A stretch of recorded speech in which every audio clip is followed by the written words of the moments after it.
Uyg'ur yozuvchilari Hoji Mirzahid Kerimi Savud Davudlarning Millatlar nashriyoti tarafidan nashr qilingan Saidxon nomli romani. Bu roman Biliqut shirkatida ovozga elinib, Biliqut to'rida anlatildi. Lamxon viloyati Kabulning sharq tarafida edi. Nahiyalarining ichida cho'ngroq bo'lgan Nigan harni 9 eqin kesib o'tadi. Markazi Adnapur. Bu qo'rg'onning janub tarafidagi do'nglikka Bobur Mirzo o'tgan yili Bag'i Vapa nomli chag'ir bog' yasatgan edi. Qo'rg'on bilan Bag'i Vapa orasida bir kichik daryo bor edi. To'pilikdagi bog'ning o'ttirisidan bir tashliq suv eqib o'tadi. Do'nglik atrofi dal-daraxt, gul-giyohlar bilan qoplangan bo'stonliq edi.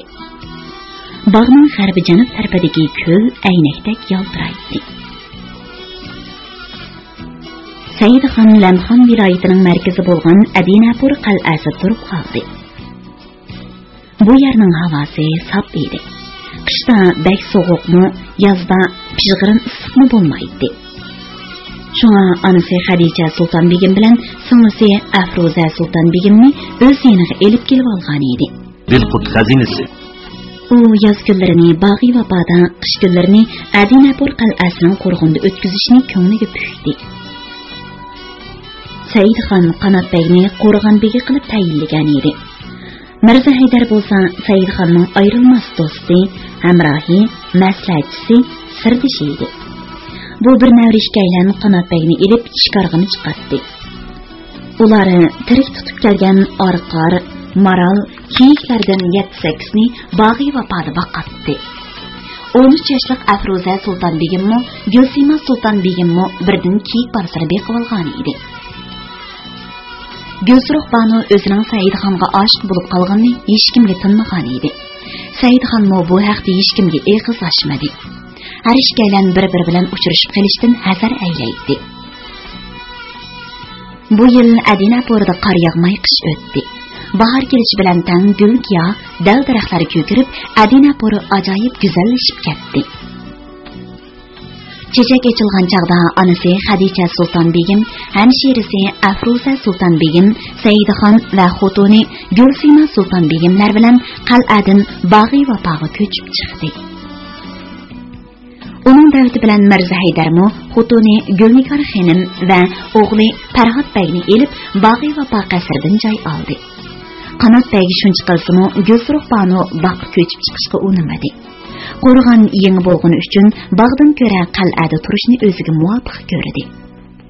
Bu go'zal xilvat diyorda Saidxonning yana qancha vaqt turadiganligini bir Xudodan boshqa hech kim bilmaydi. Lekin u umr bo'yi yoqi yurtda turib qolmaydiganligini biladi. Shunga kelgusi uchun tayyorlik qilishi, yerlik kishilar rozi bo'lgudek ishlarni qilish kerak edi.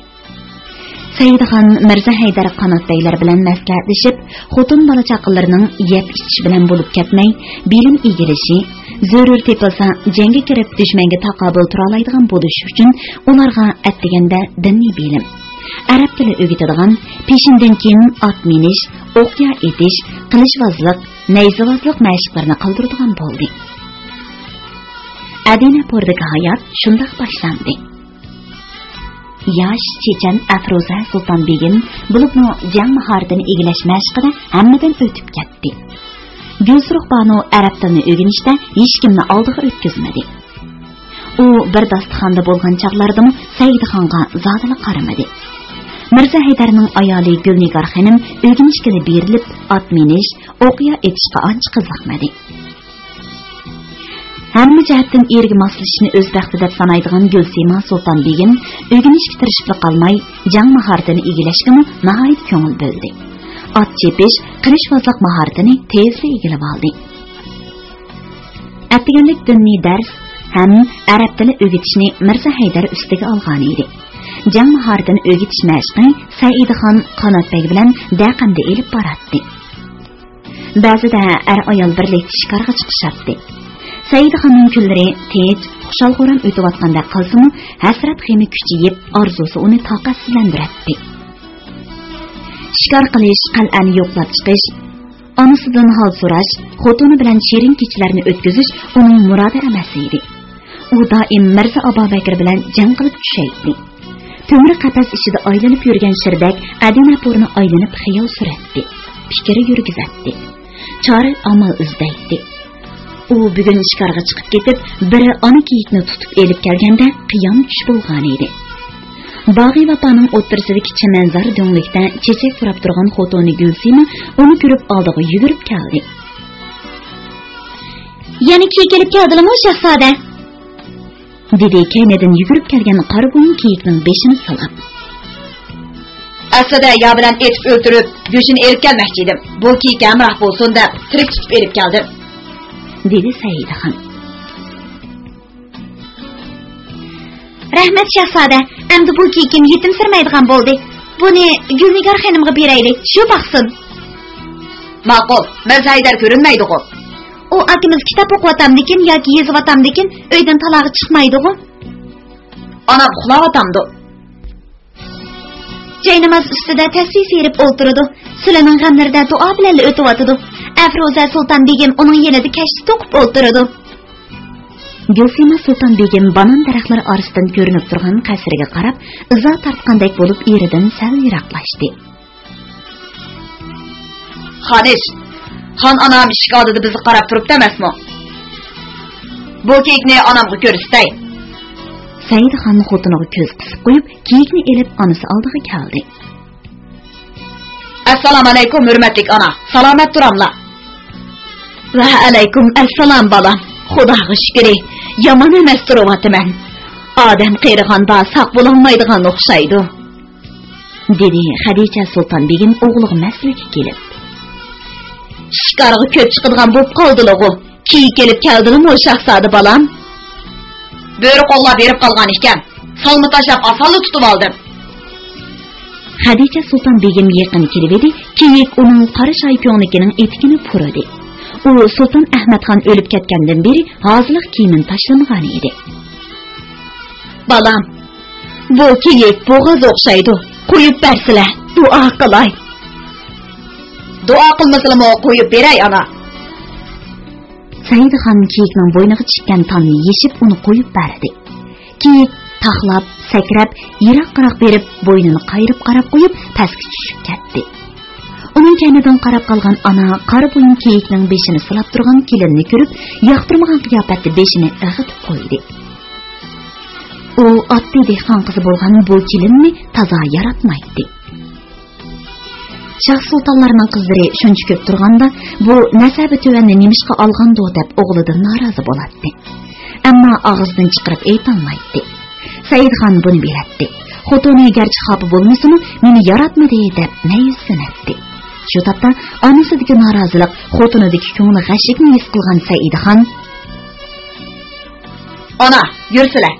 Chimandan kelib chiqay. Birdam o'ltirib tushsilar," deb taklif qildi. "Yo'q bolam, mush yerga oron chiqdim. Uyga kirib ibodatimni qilay. Qizim Afruza kashti to'qib yolg'iz qolgan edi. Kiyik yerida bordi. Uni qo'ydirib bolam." Xadicha Sulton begim Saidxonning bo'ybastiga toza bir qarab elib kayniga yondi. Neriroqda qo'l bog'lab turgan dedak ayol uni yo'lab mandi. "Shahzoda, akam kelyotdi," deb pichirlab Gulsima Sulton begim daryo bo'yidan o'rlab chiqayotgan Qanotbekni ko'rsatdi. Saidxon bir xabar anglaydiganligini his qilib, uning oldiga ittik mandi. Sardor kiyimini kiyib, qilich osgan Qanotbek Saidxonning oldiga kelib, yukinib ta'zim qildi. "Shahzodam, bevaqt kelib oromlarni buzganligim uchun kechirgaylar." Saidxon uning bilan qo'l elishib ko'rishdi. "Qanotbek aka, vaqtida keldingiz. Nayt xushal bo'ldim. Sağlamız Gulsuruqbanu kelmabdi-ku. Kechgacha bolasi bilan ovora. Bugun oldinlarga bir shum xabarni yetkizish uchun kelib qoldim, shahzodam." "Qandoq shum xabar u?" cho'chib turdi Saidxon. "Muhammad Husayn Ko'ragan Mirza Shaybaxon yeriq berib Bobur Mirza bilan oliylarni qarlab dadxo'rlik qilgan ekan. So'ziga ishonmay uni o'ltiribdi. Yine Kabuldan xabar keldi. Bobur Mirza avatibdi." Saidxon uning qatab qisqili duo qilib qo'ydi. "Rahmatli Koj, o'zi bilarman bo'lsa-mu tuz odam edi. xayriyat joyi jannatda bo'lg'ay. Bu xabarni Mirza Haydarga men yetkazay. Siz Qo'rg'onga qaytib shahar xalqiga nazar berish uchun tayyorlik qiling aka. Biz bu yerga kelgandan beri yerli qarindoshlarimizning osh tuzini yeb kelgan bo'lsaqmi, ulardan hol so'ray olmadik. Mushu munosabat bilan kala, qo'y suyib, osh tortib, shahar xalqi bilan bir didor ko'rishaylik. Yurt cho'nlari bilan cho'nqurroq tunishib chiqaylik. Xo'p, shahzodam. Qanotbek aka, Kabul bilan Adinapur oraliqidagi bosmish qaroqchilardan yana tutilganlar bormi? Bor shahzodam, o'zir ko'rsatgan ulgu bo'yicha 50-60 yasovul bilan savdogarchi yasinib, Kabulga ketayotgan qiyofatda ulishkin chorlash elib borgan edik. Kunduzi ish kep bo'lmadi. Qorong'i tushishi bilan tang taraf-tarafdan chiqib kelgan qaroqchilar bizni bulmoqchi bo'ldi. Ammo ular oramizga kirgandan keyin birini qo'ymay tutib oldik. 19 odam ekan. Saidxonning Lamxon viloyatiga kelib qilgan cho'ng ishi savdogar yo'lovchilarga orom bermagan qaroqchilarni tutish edi. Dastlab savdogar qiyofati kirgan 100 nafar askarga o'zi bevosita boshlamchilik qilib, Kabul yo'lidagi qaroqchilardan 23 ni tutib kelgan edi. Ikkinchi qatim Haydar Mirza 14 qaroqchini tutib keldi. Uchinchi qatim Saidxon Haydar Mirza bilan yana o'z odam boshlab berib 28 qaroqchini qo'lga tushirdi. Shuning bilan yo'l ravonlashib qoldi. Qoldiq qaroqchilar karvonlarga kunduz chiqila olmaydigan bo'ldi. Bu qatim 19 qaroqchining tutilishi yana bir g'alaba edi. Saidxon shularni o'ylab Qanotbaydan minnatdor bo'ldi. Men bunda o'ylayapman, dedi u. Biz qaroqchilarning qo'sqini obdan beqib Kabul bilan Adinapur oraliqidagi yo'l yasash amkiga solsak, bu savobli ish bilan ularning gunohini yuylabdi. Xalqmi xushal bo'ladi. Allohmi qilgan ishimizdan rozi bo'ladi. Bu to'g'riliq qanday maslahatingiz bor aka? Saidxon so'zdan to'xtab javob kutib turdi. Pekirning yana qanday maslahati bo'lsin shahzodam, bu ishni menga topshirsalar. Allah sizga madadkor bo'lsin aka. Qaroqchilarni qochirib qo'ymang. Ular amgakdan bezorlik his qilmasin. Turmushiga obdan ko'ngil bering. Zinhor haqorat qilmang. Bosh ustiga shahzodam. Qanotbek Qo'rg'onga ketgandan keyin Saidxon Gulsima Sulton begim bilan qayg'uliq musibat xabarini yetkazish uchun Mirza Haydar qasriga qarab yo'l oldi. Yiroqdan muhofizat qilib turgan yasovul, mulozim dedeklarmi ularning kaynidan asta qadam tashladi. Anglayotganinglar biri qutoridan anglatilayotgan ovozli asarlar sahifasi. Marhum Muhammad Hüseyin Koragan Doğulat Mirzaning nazrisi Saidxonning riyosatchiligida nihoyat dabdabalik o'tdi. Nazarga Lamxonning har qaysi nahiyalaridan Adinapur qal'asidan nurg'un kishi qatnashdi. Bu kishilarning to'lisi Saidxon bilan birinchi qatim yuz ko'rishdi. Qaroqchilarni yo'qotgan, yo'l yasatgan, Alvansiliqni azaytgan podshohning eg'ir besiq, tamkin, mardoni yigit ekanligini ko'rishib, oprin o'qishdi. Mirza Haydarmo bir navra xon inisidan ko'p minnatdor bo'ldi. Kesal bo'lib yetib qolgan Xadicha Sulton begim o'g'liga ko'p duo qildi. Ruhi ko'tarilgan Saidxon shu kuni oqshom xotinidan xushxabar angladi. Shahzodam, men eg'ir bo'y bo'lib qoldim. Rasmu azizim. Hayajonlanib ketgan Saidxon Gulsimaning qo'rsqini siladi. Yey, qo'llarim tarsila shahzodam, odamni g'alit qilib etdilar-ku. Erining qo'lini nerishtardi Gulsima. Rasamaskanda midirlmayotdi-ku. Nemish qaras bo'lmasin, aldinib qolmay deb bola tavirmiga zo'n surmagan edim. Tunigundan beri tavrishga boshladi. Hozir to'xtamay midirlayotdi. Saidxon qo'liga o't oldi. Tarın tüzəb pəncigah muqamıga çilib, ün-tünsiz şundaq orundudiki, xotuni onundan köz alalmay, yaqinliq sadağa əsir boldi. Qo'risqidagi buvoqmu tepishaklaşdan to'xtab qoldi. Balki umu yaqinliq ovozini anglab, jimib qolgan bo'lsa kerak.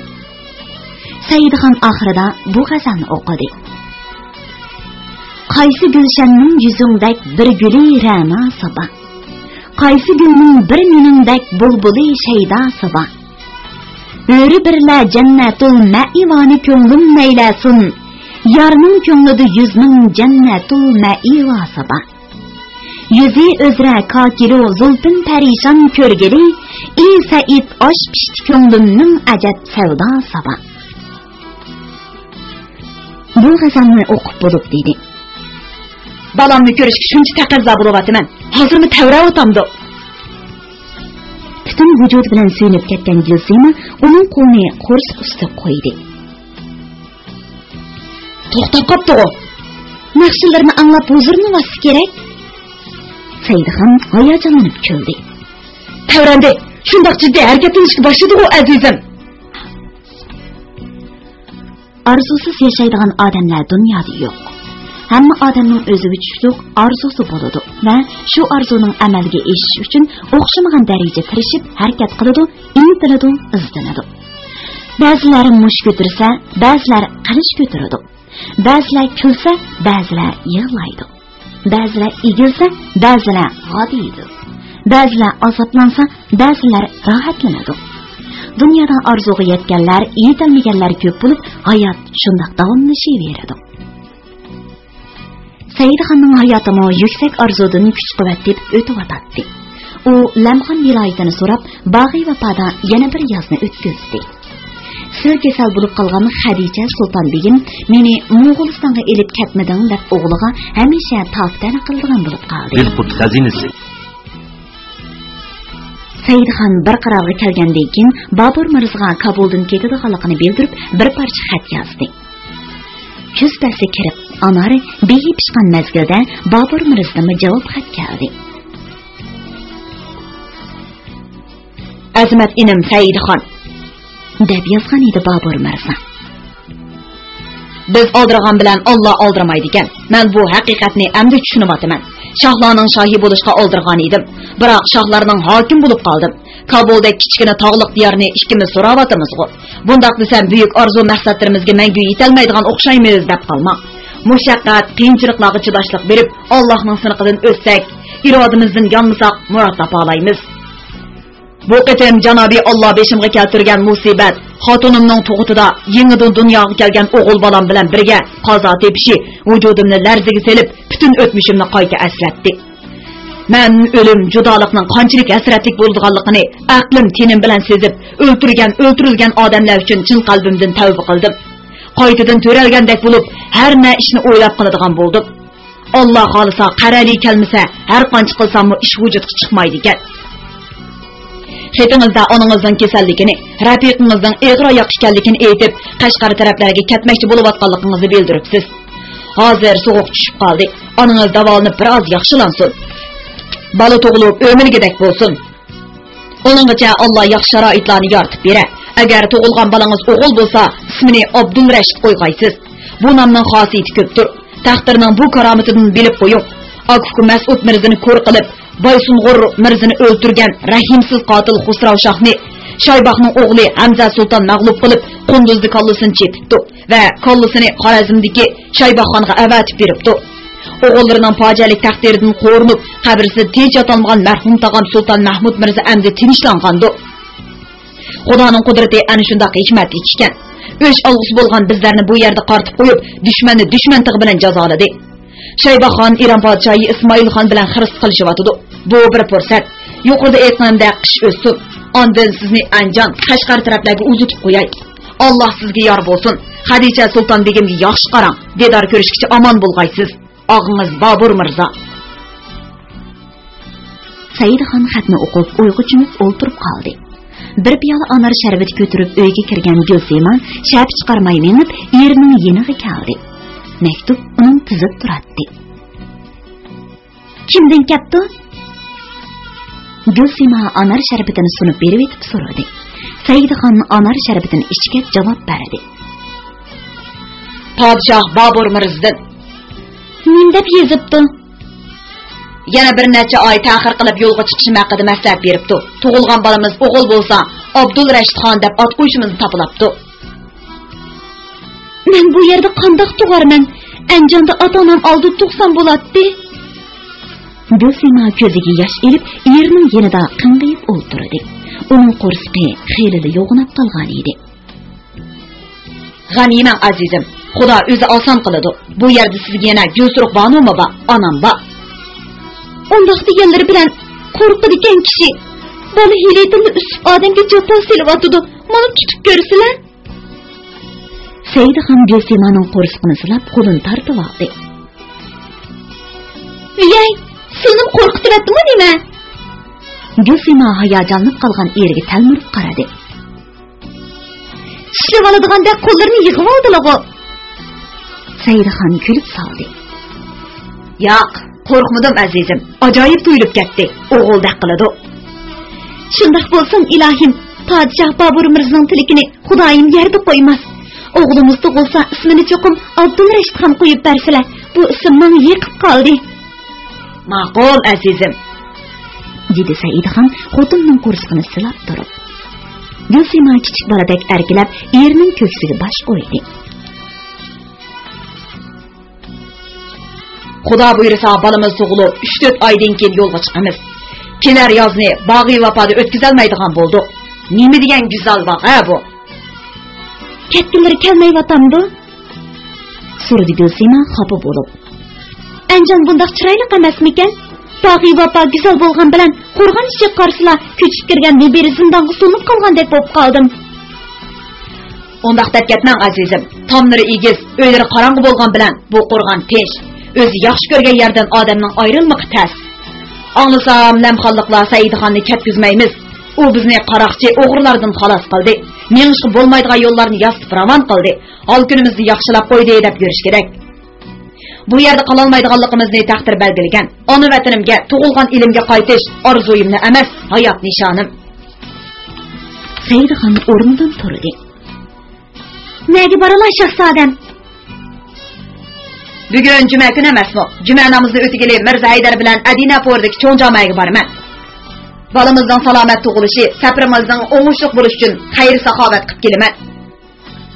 Gulsima Saidxon chiqib ketgandan keyin uyning kungay tarafidagi derazaning pardasini ochib qaradi.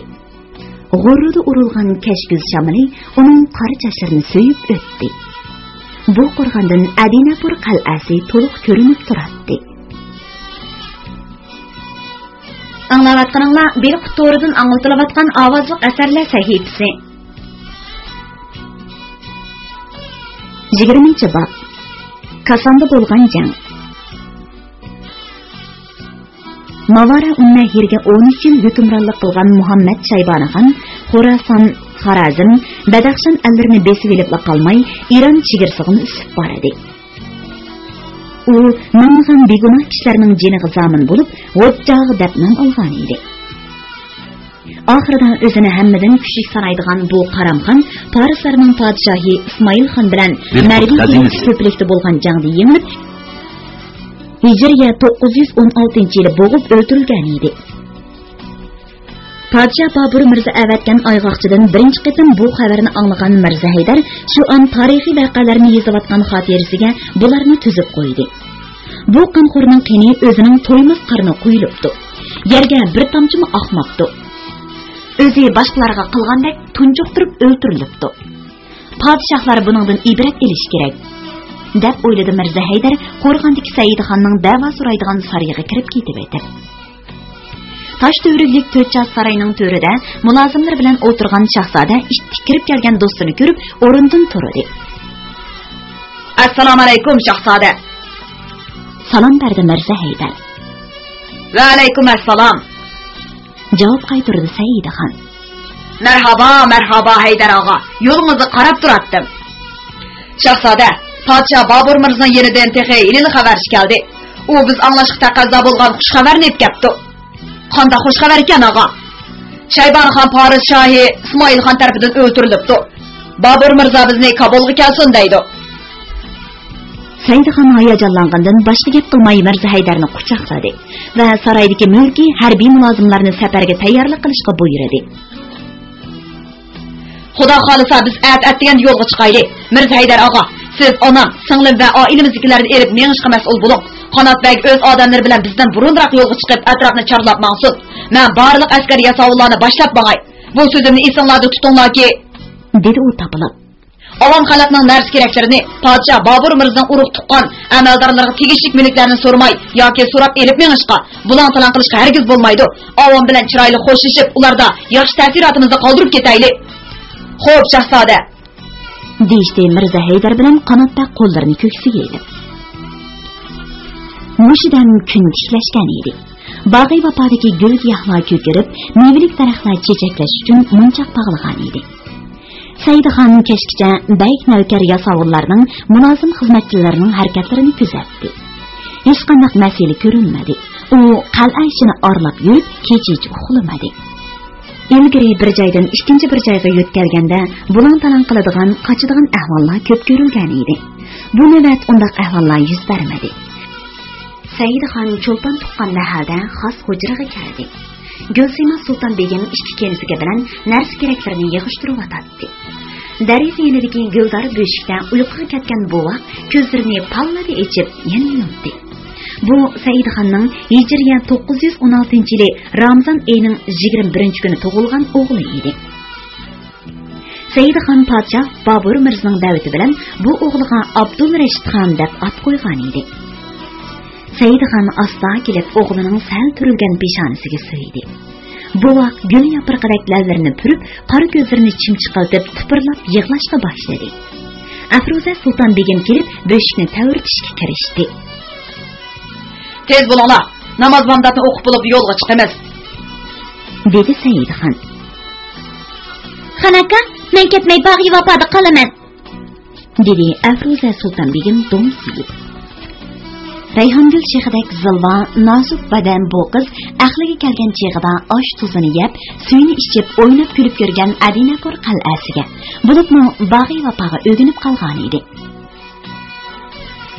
Mayli singlim, xohlagan narsangizni elib bag'i vafoda qilaverib, biz ketaveramiz, dedi Saidxon uning yelkasini yetib turgan chashirini silab. Ular namoz bomdatdan keyin yo'lga chiqishdi. Afruza Sulton begim hammadan burun bo'shik selingan harvaga chiqib oldi. Texi balada. Hamma ketibasa uning qandaqmi qolg'isi kelsin.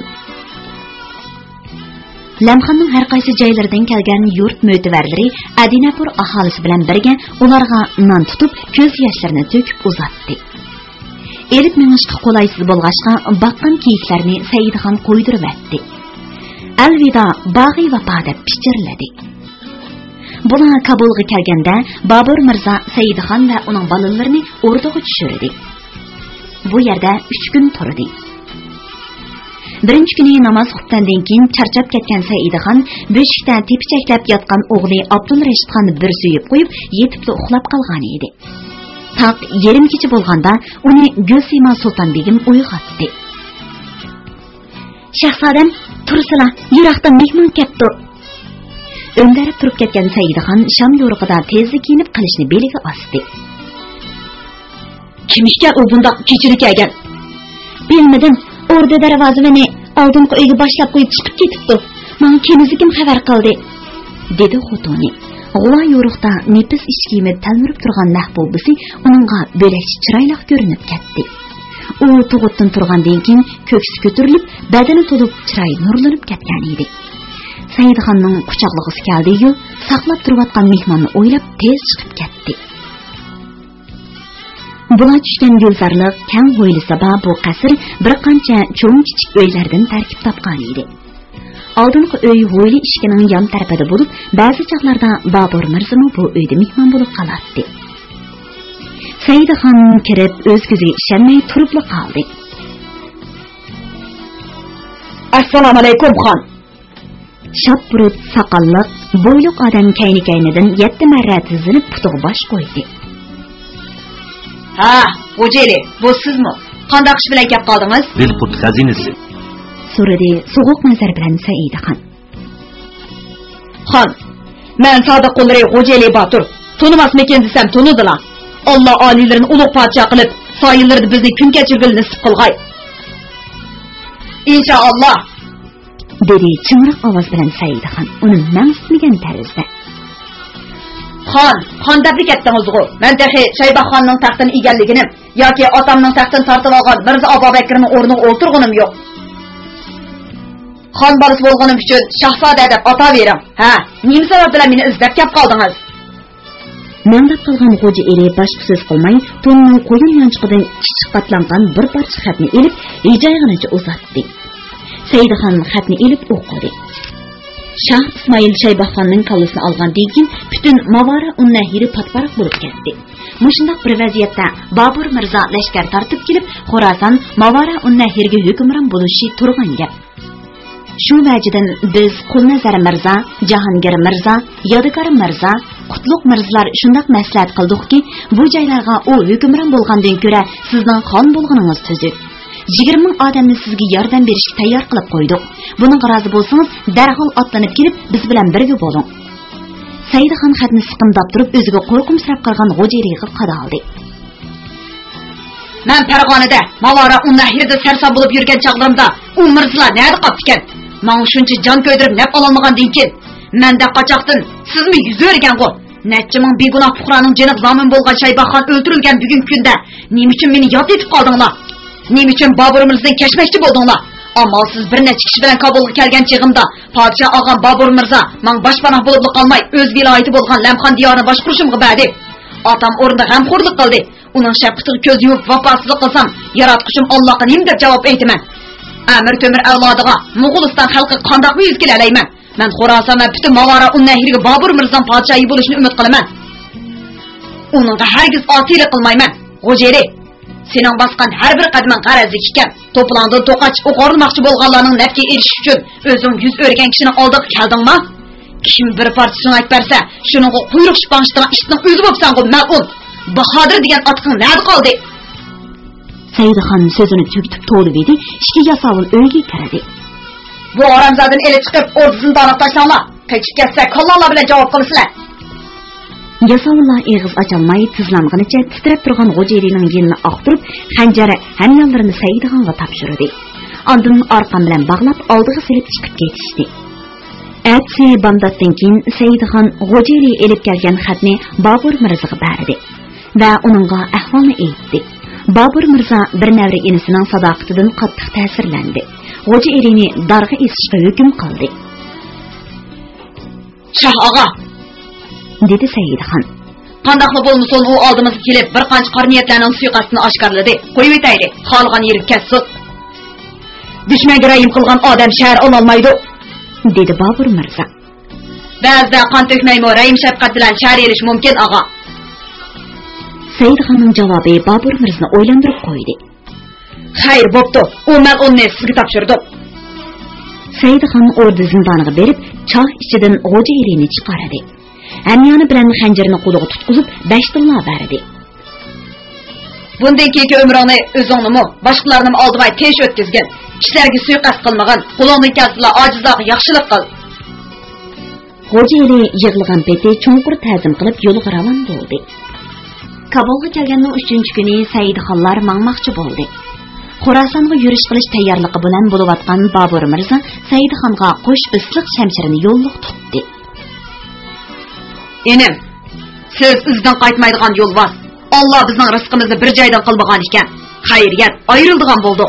Taqdir ilohi bilan yana beshimizga kun tushsa bir soyman ostida ko'rishib qolamiz. Agar undoq bo'lmasa bir-birimizni yod etib turamiz. Alloh yo'lingizni bexatar qilib, g'albini sizga yor qilg'ay. Saidxon qo'sh bisliq shamchirini ikki qo'llab elib, besh usti ko'tirib dedi. Shoh og'a, Alloh bizni safar ustida jafoliq kunlarda birga qildi. Men buni umr voyat unutib qolmayman. Endi manzilga yetganda zotimizni birga qilmasa, ruhimizni birga qilg'ay. Sizga oq yo'l ham nusrat tilayman. Ikki shahzoda quchoqlashib xo'shlashdi. Bobur Mirzo o'zining zabardast navkarlaridan 300 kishini Saidxonning boshqurishiga berdi. Shahardan 7 chaqirim yergacha berib uzitib qo'ydi. Mashriqdan bosh ko'targan quyosh chang ko'tarilgan yo'lga nur chashdi. Xayr xo'sh Kabul. Bu ovoz Saidxon bilan Mirzo Haydarning og'zidan tangli chiqdi. Biliqut şirketida ovozga elinib, Biliqut to'rida anglatilayotgan Uyg'ur yozuvchilari Hoji Mirzahid Kerimi Saud Davudlarning Millatlar nashriyat tarafidan nashr qilingan Saidxon nomli romanini bugun mushargacha anglatdik.